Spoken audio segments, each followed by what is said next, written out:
산상수훈의 이야기는 어떤 이야기, 다음에 기록된 이야기인지를 알아야 이 문맥에 따라 읽을 수 있습니다. 가장 본문을 잘 못 읽는 것 중에 하나가 성경 한 구절 뚝 띄어가지고 그걸 읽고 묵상하는 것이 가장 문제가 될 수 있어요. 왜냐하면 그 앞뒤 이야기를 잘 알아야 그 내용의 본문이 무엇인지를 깨달을 수 있기 때문에 그런 겁니다. 오늘 이 산상수훈의 말씀은 4장에서 예수님의 공생애가 시작되고 천국 복음을 전하시고 어부들을 제자로 부르시고 그리고 가르치시며 전파하시며 백성 중에 모든 병과 약한 것들을 고치심으로 말미암아 수많은 사람들에게 소문이 퍼지기 시작하고 수많은 사람들이 병을 고치기 위해서 예수님을 따르기 시작해요. 이제 거기까지가 4장의 이야기입니다. 오늘 5장 산상수훈의 이야기로 넘어와서 예수님께서 그러면 4장에 그렇게 전파하시고 가르치시며 치유하신 이유가 무엇인가를 산상수훈에서 설명을 하고 있습니다. 예수님께서 마음 가운데 품고 있는 예수님의 가장 중요한 생각은 하나님 나라입니다. 예수님께서 이 땅에 하나님 나라를 가지고 내려오셨어요. 어떻게 하셨다고요? 예수님께서 하나님 나라를 가지고 오셨어요. 그래서 예수님이 이 땅에서 전파하신 것은 뭘 전파하셨냐면 하나님의 나라가 이 땅에 왔다는 것을 전파하신 거예요.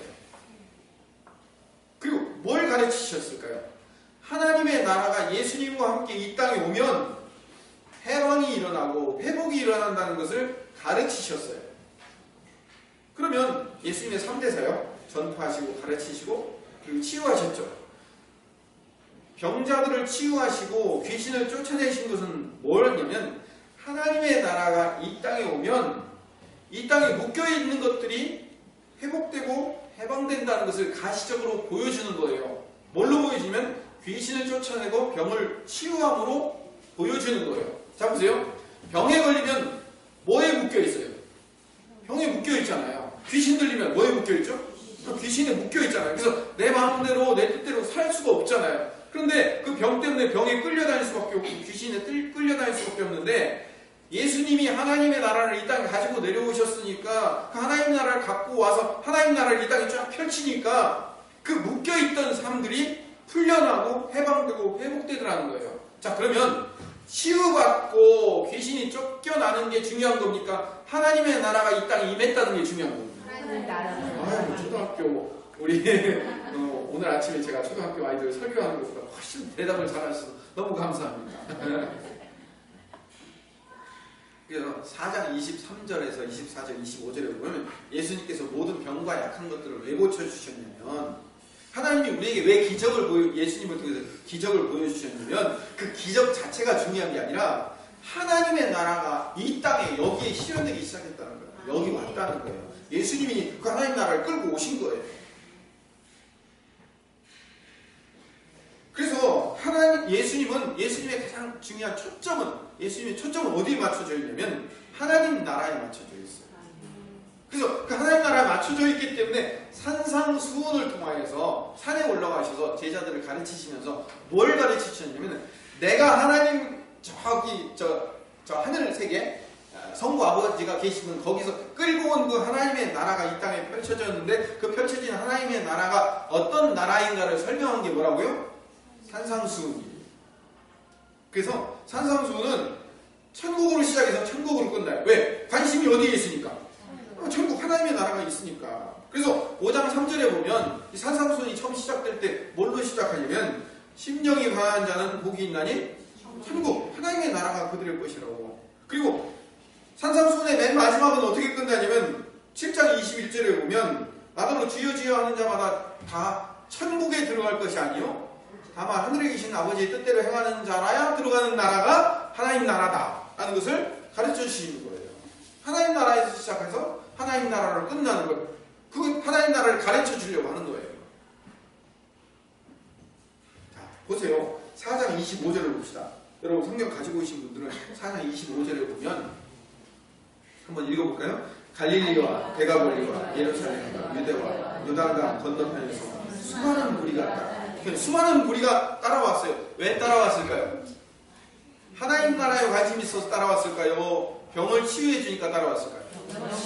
당연한 거죠. 병을 치유해 주니까 수많은 곳에서 따라왔어요. 수많은 무리가 따라왔어요. 그 다음에 5장 1절로 넘어가니까 예수께서 무리를 보시고 그 수많은 무리들을 보시고 그 수많은 무리들을 계속 고쳐주신 게 아니라 그 무리를 남겨놓고 어디로 올라가셨어요? 산으로 올라가셔서 앉으시니까 누가 나왔어요? 제자들이 나왔어요. 물론 12명의 제자가 나온 건 아니에요. 소수의 무리가 올라왔겠죠? 그러나 그 산 밑에 있는 수많은 병을 고치기 위해서 온 그 무리들이 다 올라온 건 아니라고요. 다 올라왔는지 다 안 올라왔는지를 어떻게 증명할 수 있냐고요? 증명할 수 있어요. 8장 1절에 7장까지 산상수훈이 끝나고 8장 1절로 가면 8장 1절에 뭐라고 돼 있어요? 예수께서 산에서 내려오시니까 거기에 아직도 누가 있는 거예요? 수많은 무리가 있는 거예요. 4장 마지막 절에 있었던 그 수많은 무리가 예수님이 산에 올라갔다 내려오니까 아직도 있는 거예요. 그들은 뭐 하기 위해서? 병 고치기 위해서. 지금 자기 문제를 해결하기 위해서 지금 여전히 거기에 머물러 있지만 그들의 관심은 내 지금 문제를 해결하는 것이 관심이지 저 하나님 나라의 관심, 예수님이 하늘에서 가지고 내려온 그래서 펼쳐놓은 그 하나님 나라에는 별 관심이 없는 거예요.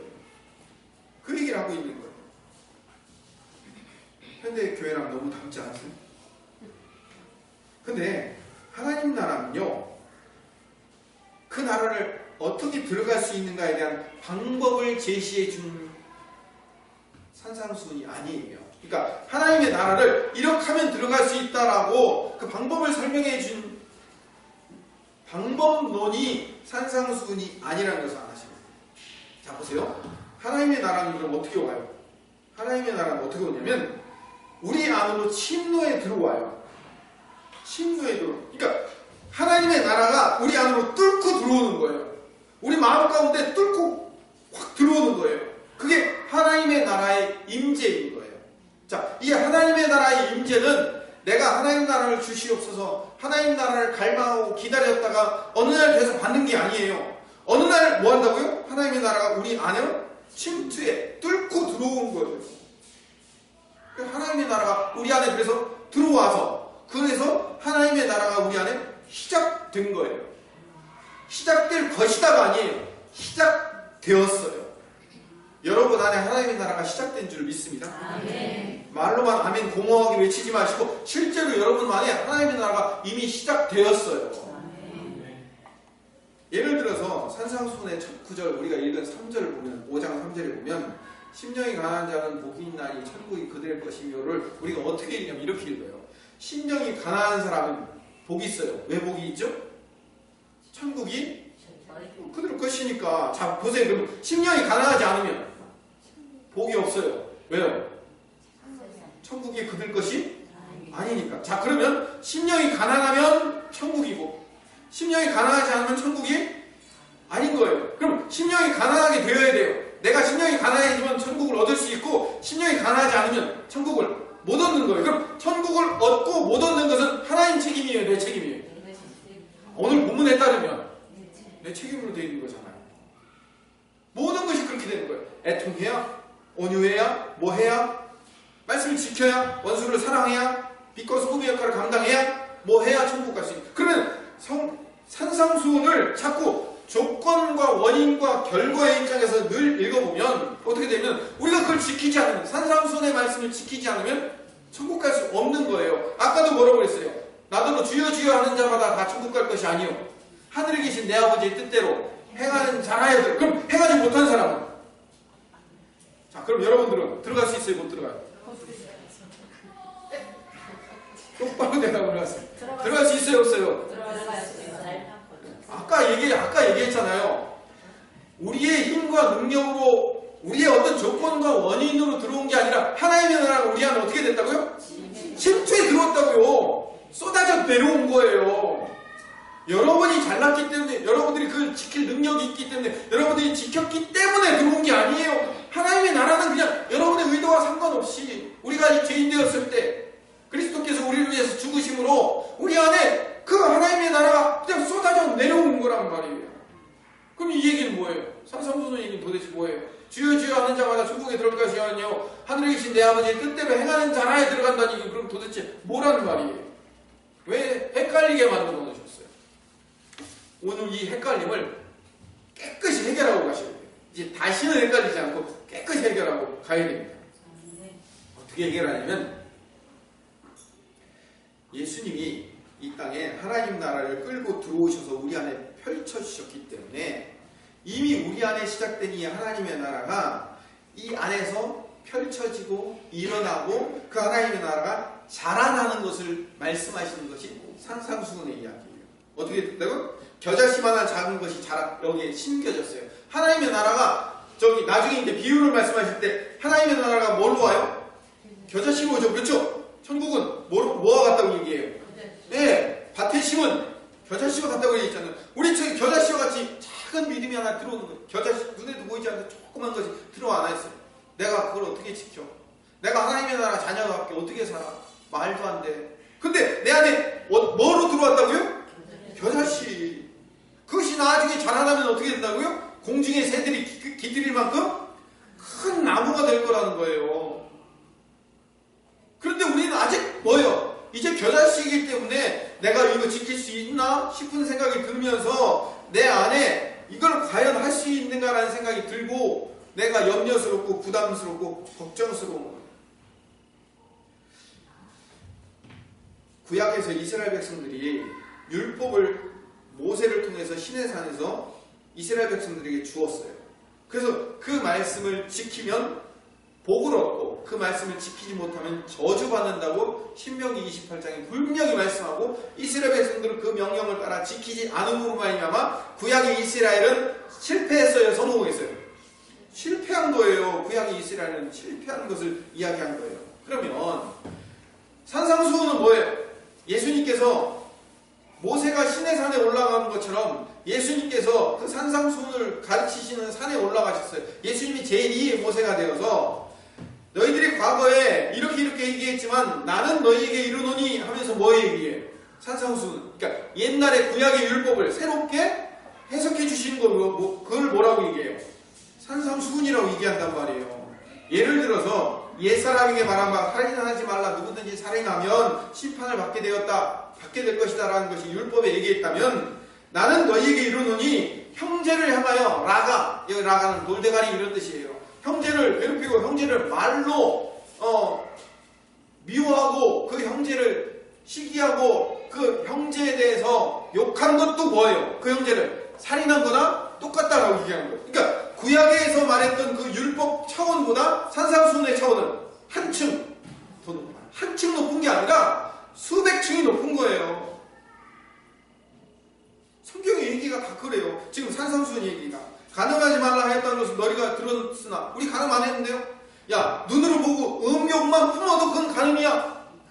그 수준을 어떻게 지킬 수 있어요? 심지어는 마태복음 5장 20절에 산상수훈 가운데 있는 말씀이에요. 읽어봅시다. 시작. 내가 너희에게 이르노니 너희가 사시경과 같이 생각하고 같이 말하면 결코 천국에 들어가지 못하리라. 구약에서 율법을 가장 잘 지키고 있는 무리들이 누구죠? 서기관과 바리새인. 그 사람들보다도 율법을 지키는 의가 더 낫지 못하면 천국 못 들어간다고 얘기했어요. 이거 제 얘기 아니에요. 누구 얘기예요? 예수님이 직접 하신 거예요. 5장 48절 같이 읽읍시다. 시작. 그러므로 하늘에 계신 너희가 약속에 온전하신 것 같이 너희도 온전하라. 영어로 퍼펙트가 뭔지 아시죠? 퍼펙트. 하나님의 퍼펙트예요. 우리 인간이 생각하는 퍼펙트가 아니에요. 하나님이 원하는 수준의 퍼펙트에 이르지 못하면 그 온전하심과 완벽함에 이를 때까지 하라라고 얘기를 하는 거예요. 거기까지 어떻게 해요?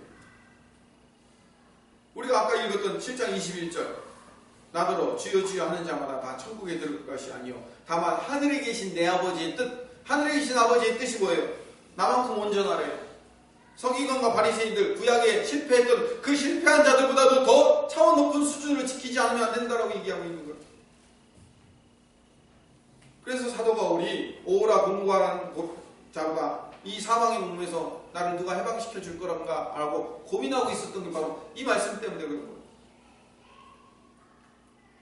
근데 여러분 이 산상수훈의 복음을 읽으면서 우리는 기뻐해야 돼요. 원칙은. 왜냐하면 4장 23절에 보니까 예수께서 온 갈릴리에 두루 다니사 그들에게 회당에서 가르치시며 천국 복음을 전파하신다고 했어요. 천국의 복음. 천국이 뭐라고요? 하나님의 나라. 복음이 뭐죠? 기쁜 소식.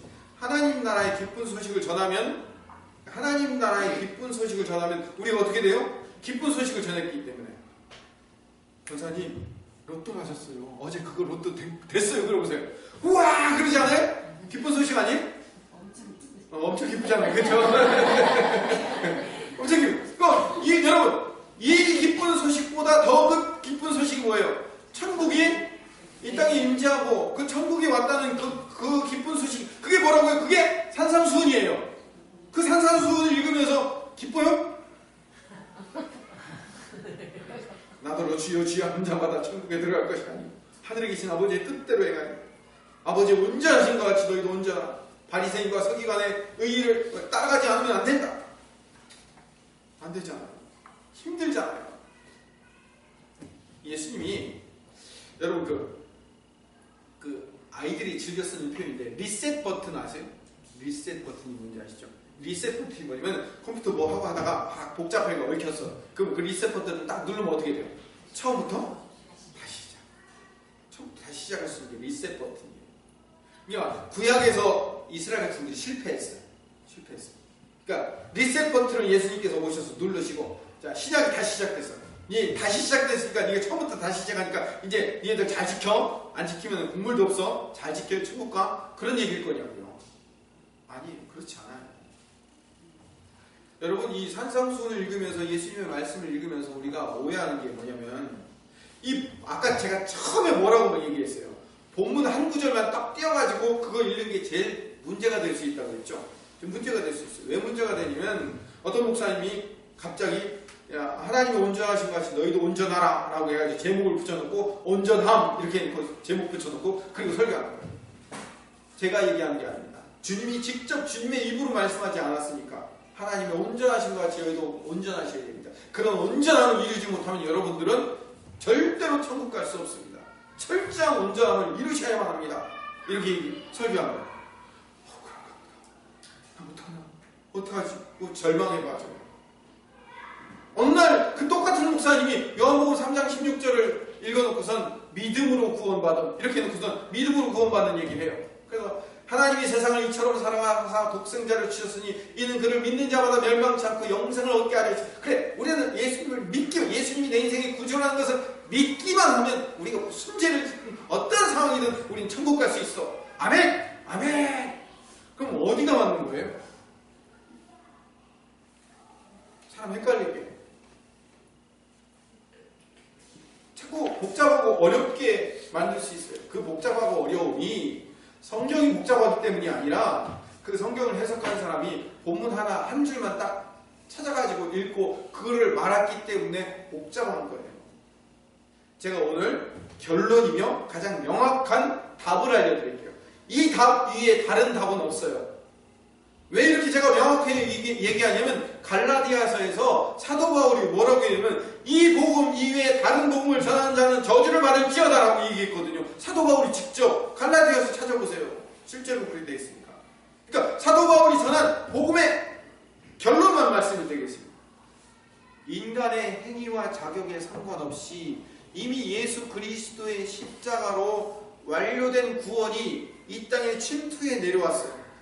하나님의 백성들 안에 하나님의 은혜로 우리에게 그냥 쏟아 부어져 내려온 거예요. 그렇기 때문에 우리는 천국에 갈 수 있고 하나님의 나라가 우리 안에 임한 것은 우리의 어떤 공로와 우리의 어떤 노력으로 이루어진 게 아니에요. 온전히 100% 하나님의 은혜로 주어진 거예요. 하나님의 은혜. 여기에 내가 어떤 공로를 들이거나 어떤 노력을 했거나 내 가치, 내 자격, 내 행위, 내 조건은 0.0001%도 적용될 수 없어요. 오직 하나님의 은혜로 예수님의 십자가 때문에 하나님의 나라가 내 안에 임재해 왔다는 사실을 여러분 믿으시길 바랍니다. 네. 이거 이외에 다른 어떤 복음을 전하는 자는 다 가짜예요. 가짜예요. 지금 그럼 산상수훈 얘기 도대체 뭡니까? 그러면 하나님의 온전하신 것 같이 온전해야 되고 주여 주여 하지 말고 주님이 가르치신 뜻과 방법대로 다 살아야 되고, 바리새인과 서기관 이상의 의로운 삶을 살아야 되는 것은 도대체 어떻게 해야 되며 그것은 무슨 얘기입니까? 그걸 알아봐야 돼요. 구약에 이스라엘 백성들이 모세의 율법을 잘 지켰는지 못 지켰는지 잘 지키지 못한 결론으로 나와요. 보세요. 이거 하나만 설명을 합시다. 출애굽기 19장 5절 6절을 봅시다.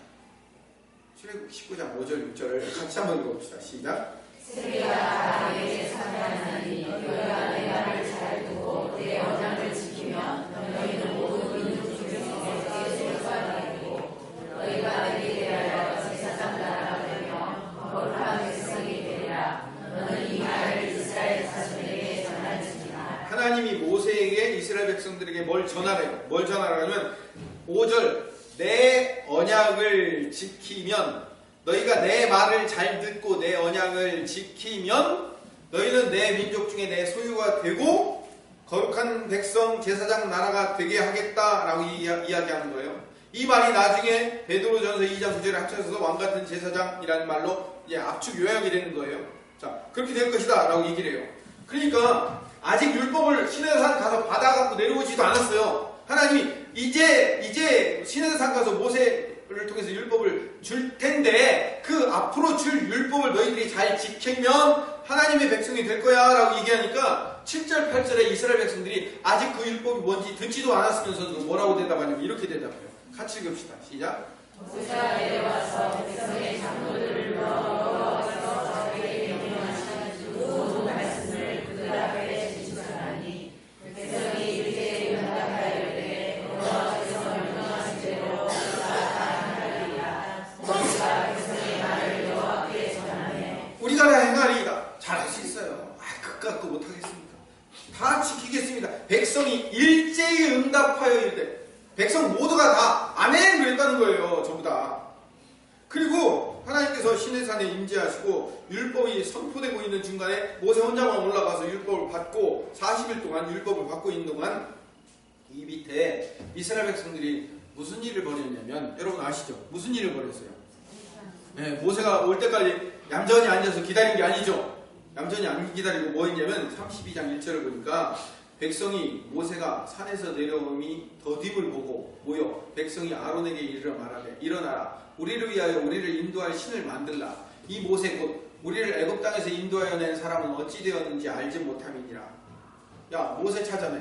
모세 안 내려왔지? 그러면 우리를 애굽에서 인도한 신을 만들어내라고 아론에게 얘기하는 거예요. 그러니까 아론이 너희들 금붙이 다 가지고 와. 그래서 금고리며 금붙이 다 가지고 오라고. 그래서 4절 6절로 가봅시다. 4절에서 6절 같이 읽읍시다. 시작. 아론이 그들의 손에서 금고리를 받아 부어서 조각을 새겨 하나님 상상을 만드니 그들이 말하되 이스라엘아 이는 너희를 애굽 땅에서 인도하여 낸 너희의 신이로다 하는지라. 아론이 보고 그 앞에 제단을 쌓고 이에 아론이 공포하여 이르되 내일은 여호와의 절일이니라 하니 이튿날에 그들이 일찍이 일어나 번제를 드리며 화목제를 드리고 백성이 앉아서 먹고 마시고 일어나 승을 멸하라. 이 금송아지가 애굽에서 우리를 인도한 신이라는 거예요. 근데 어떤 신이냐면 5절에 보니까 아론이 그 앞에 제단을 쌓고 아론이 공포하여 이르되, 여기가 중요합니다. 내일은 여호와의 절일이니라. 여호와의 절기라는 거예요. 자, 이 금송아지 신의 이름이 뭐예요? 여호와. 다른 신을 섬기는 게 아니에요. 지금 자기들은 지금 뭐 섬기고 있다는 거예요? 여호와 하나님을 잘 섬기고 있다고 착각을 하는 거예요. 금송아지 만들어 놓고.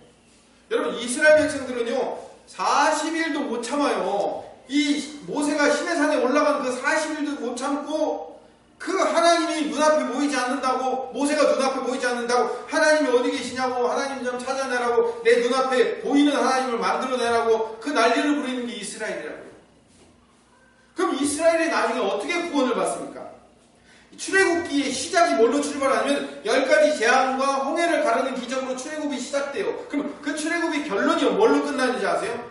이 출애굽이 어떻게 끝나냐면, 출애굽은 이스라엘 백성들은 그 40일도 못 참아서 우상을 숭배하고 그리고 심판받아 멸망할 수밖에 없는 존재로 떨어지게 돼요. 그래서 하나님이 모세에게 뭐라고 얘기하면, 모세야 너 잠깐 이걸 비켜 있어.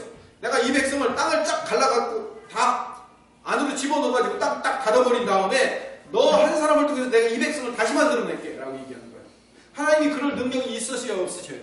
있어요. 근데 모세가 뭐라고 얘기하면, 하나님 제발 그렇게 하지 마세요. 살려주세요. 이 백성 여기까지 인도해냈는데 이 백성을 하나님이 약속하신 대로 끌고 가셔야 되는 거 아닙니까? 하나님이 언약의 하나님 아닙니까? 라고 모세가 하나님 앞에 간절한 마음으로 중보기도 하고, 그럴 바에는 내 이름을 생명책에 지워달라고까지 하면서 목숨 걸고 기도해요. 그 목숨 걸고 한 기도 때문에 하나님이 그 기도를 받으시고 이스라엘 백성들을 용서해 주셔요. 그래서 그 용서함 때문에 가나안 땅으로, 광야의 길을 거쳐 가나안 땅으로 가는 거예요. 자 보세요. 자 결론은, 이스라엘 백성들이 그 율법을 잘 지키겠다고, 잘 지키겠니? 예, 잘 지키겠습니다. 아멘. 그런데 못 지켰어요. 잘 못 지켰음에도 불구하고 그들이 가나안 땅이 뭐예요? 그들이 원하는 하나님의 나라잖아요. 그 하나님의 나라를 간 이유는 뭐예요? 잘 지켜서 간 거예요? 하나님의 은혜로 간 거예요? 하나님의 은혜로 갔어요. 그 하나님의 은혜로 가면서 광야의 삶을 40년을 광야의 삶을 가면서 결국 그들이 그 광야에서 배운 게 뭐예요? 하나님이 우리 인생의 주인이시며 하나님이 우리의 왕이라는 것을 배우고 가는 거예요. 자, 그걸 예수님께서 오셔서 신약에 그대로 실현시키셔요. 예수님께서 올라가시는 산은 제2의 신의 산이고, 예수님은 제2의 모세가 되셔서 새로운 하나님의 법을 다시 가르쳐 주셨어요. 그러면 이 법을 너희들이 이제 구약은 못 지켰으니 신약은 철저하게 새롭게 완벽하게 다시 한번 지켜라 라고 리셋 버튼을 딱 눌러주시기 위해서 오신 게 아니고, 예수님이 오셔서 주신 이 법은 예수님의 십자가로 완성하신 법이라는 거예요. 오늘 우리가 부른 찬양이 뭐예요? 십자가, 십자가. 오직 십자가, 그분이 나의 능력이라는 거예요. 예수님의 십자가를 왜 우리가 이렇게 찬양해야 되는 거예요? 그 예수님의 십자가 때문에 이 법이 완성되었기 때문에, 완성되었다는 거예요. 자, 그럼 우리는 또 이렇게 오해해요. 인간이 얼마나 간사하고 악랄하냐면, 그래요? 예수님이 다 지켰으니까 그럼 이 산상수훈의 법은 그럼 안 지켜도 되는 법이었네. 내가 인지 알았네. 안 지켜도 되는 법이에요? 아니에요. 그럼 이건 뭐예요? 지키라는 거예요? 안 지키라는 거예요? 그게 아니고, 이제 잘 보세요. 이제 예수님이 우리 안에 오셨어요. 임재하시면 예수님의 방법으로 우리 안에서 하나님의 나라가 실현돼요. 하나님의 나라가 실현되면 뭐도 실현되면 하나님의 법도 우리 안에서 실현돼요. 터져 나오는 거예요. 하나님의 법이 터져 나오는 거예요.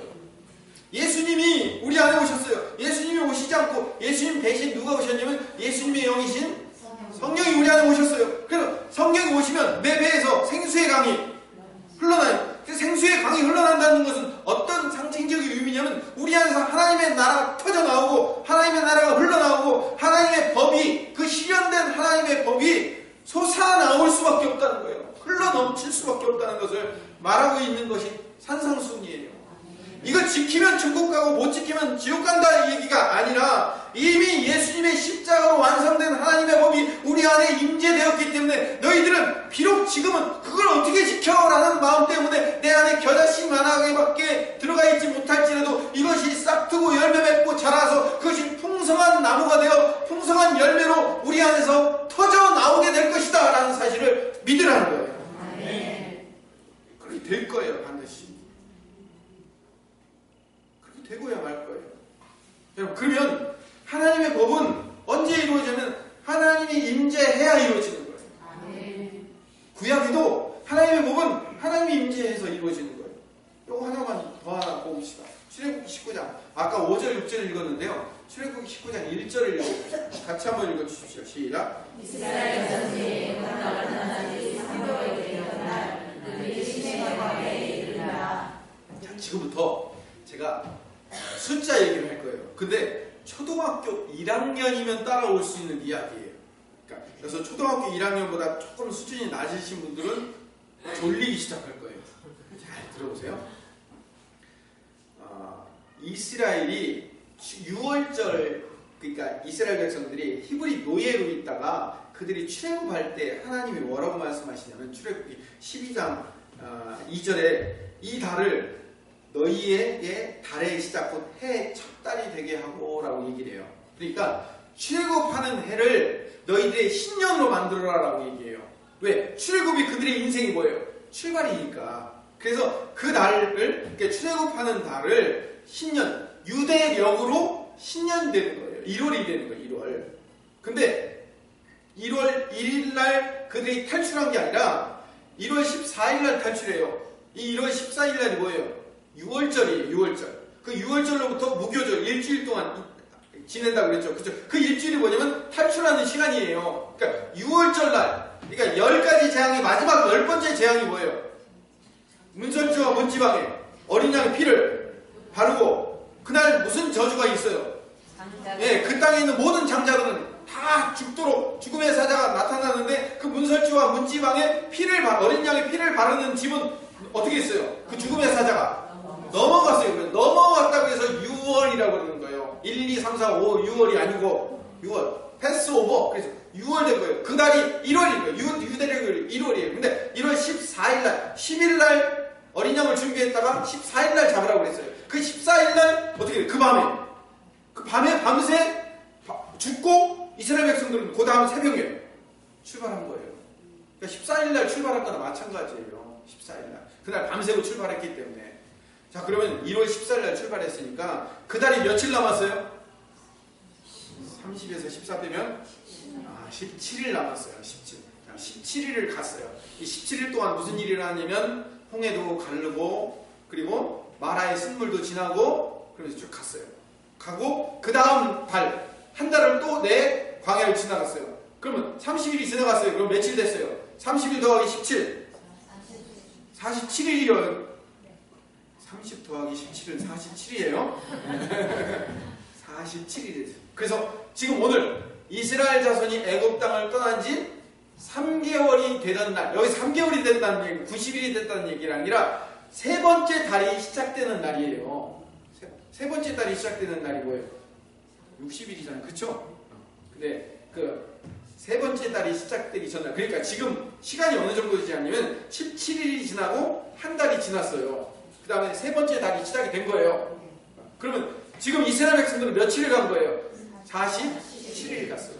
47일 가서 47일 어디에 모였어요?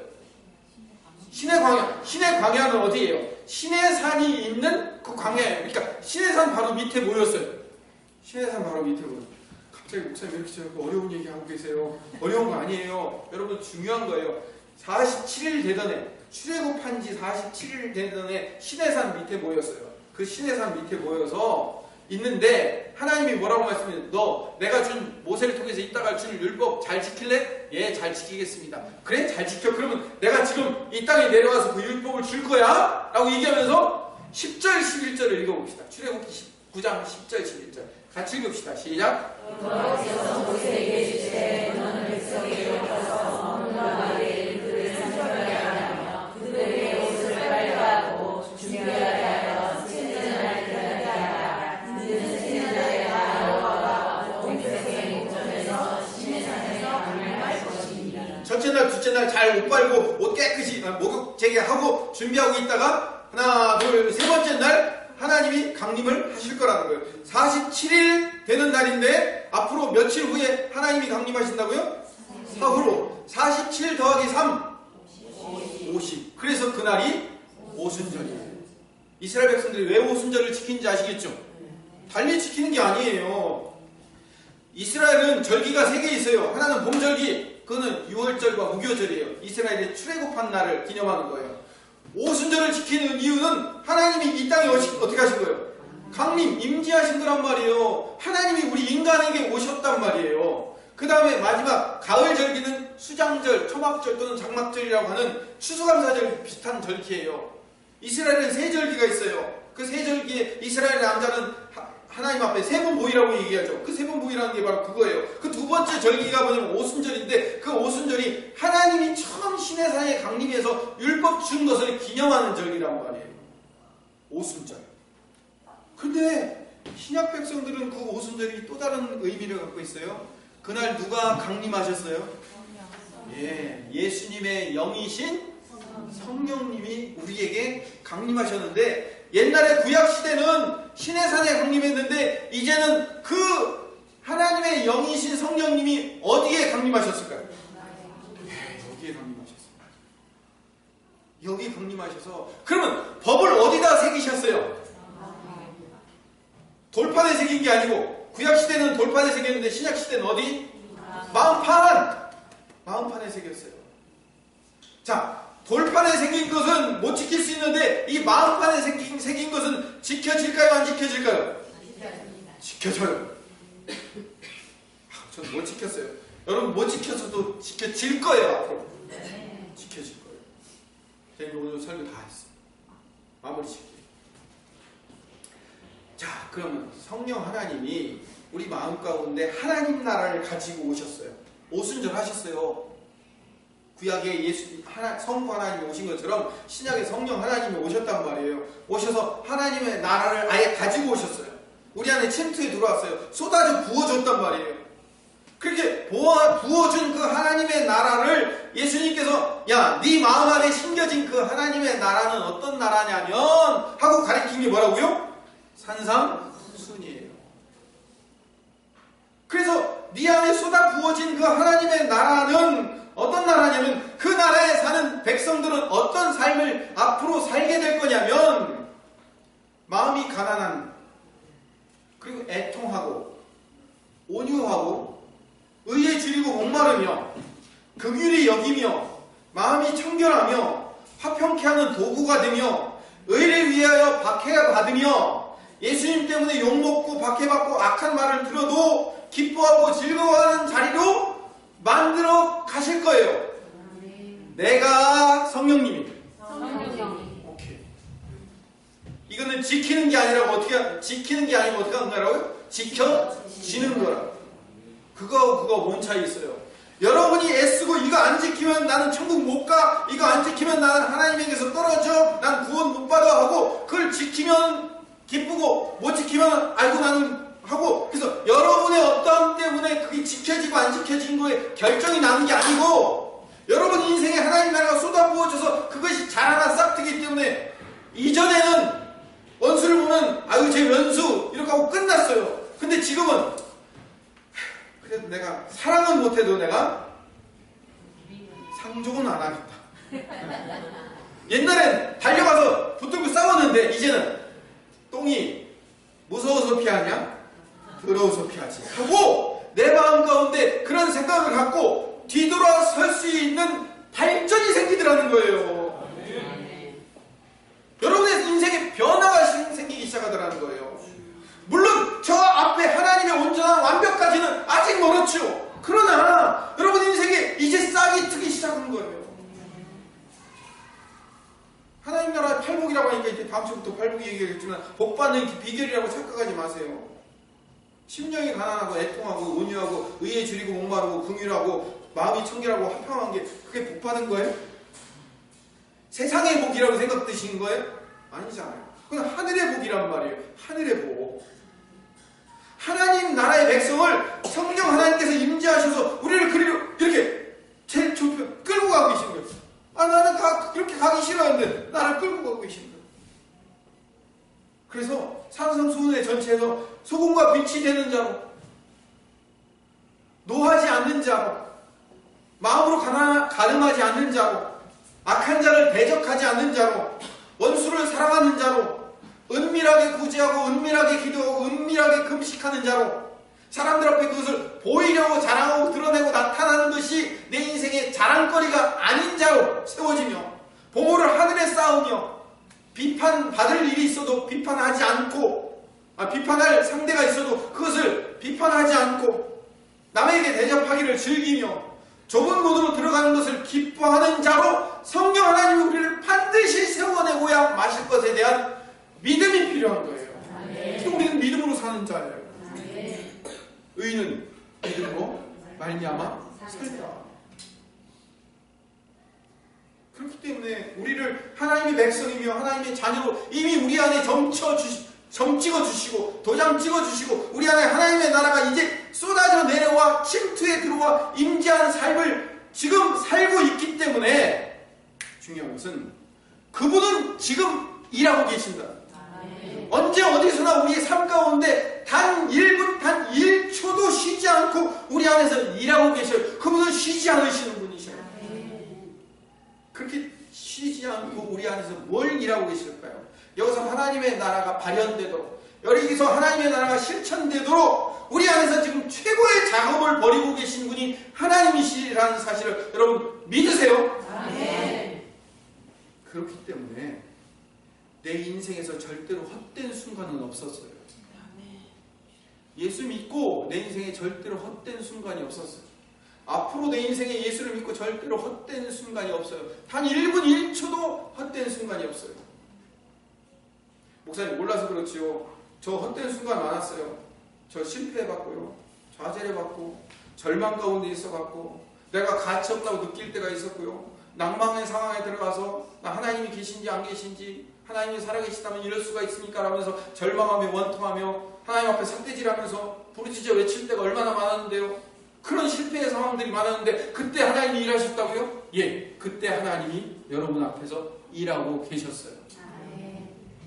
어떻게 일하고 계셨을까요? 여러분의 좌절과 여러분의 절망과 여러분의 가치 없어 보임과 여러분의 그 낭만의 상황까지도 단 한 순간도 우리 주님은 쉬지 않고 일하고 계셨던 거예요. 그 상황까지도 여러분의 삶 가운데 여러분의 심령을 가난하게 만들기 위하여, 여러분을 온유하게 세우기 위해서 그 실패와 좌절을 사용하고 계셨던 거예요. 그 하나님 멋진 하나님 아니에요? 그래서 내 인생에 결코 단 1분 1초도 실패한 인생이 아니었어요. 끝낼게요. 하나님이 세워가시고 하나님이 세워가시고 하나님이 내 안에 오셨기 때문에 하나님이 어떠한 상황과 어떠한 문제와 어떠한 좌절과 낭만 속에서도 하나님 지금 일하고 계신다니까요. 나의 심령을 가난하게 만들기 위해서, 나를 온유한 성품으로 세우기 위해서, 나를 통하여서 그 아픈 자들의 마음을 바라보며 그 마음의 심정을 함께 울며 함께 웃어줄 수 있는 마음으로 만들어내기 위한 그 계획과 작업 가운데 있는 거예요. 절대로 여러분들은 실패하지 않았습니다. 하나님이 여러분을 어떻게 실패하게 만드시냐고요. 하나님이신데 당신의 아들 예수님을 십자가에 못 박아 죽여서 살려낸 존재인데 우리를 실패하게 만드시냐고요. 여러분이 실패한 것처럼 보일 뿐이지 하나님은 절대로 여러분의 인생에서 실패하지 않으셔요. 반드시 승리케 만드시며 반드시 이기게 만드시며 그 상황과 환경 하나하나를 사용하셔서 결국 여러분을 하나님의 온전하신 것 같은 그 온전한 자리에, 바리새인과 서기관들은 감히 따라올 수도 없는 그 놀라운 하나님 나라의 위대한 자녀다운 자로 여러분들을 반드시 세워내오시고야 말 것이라는 그 하나님의 기대와 집념과 그 하나님의 열심에 대하여 믿음으로 아멘하며 가시는 하나님의 백성 되시기를 간절히 소망합니다.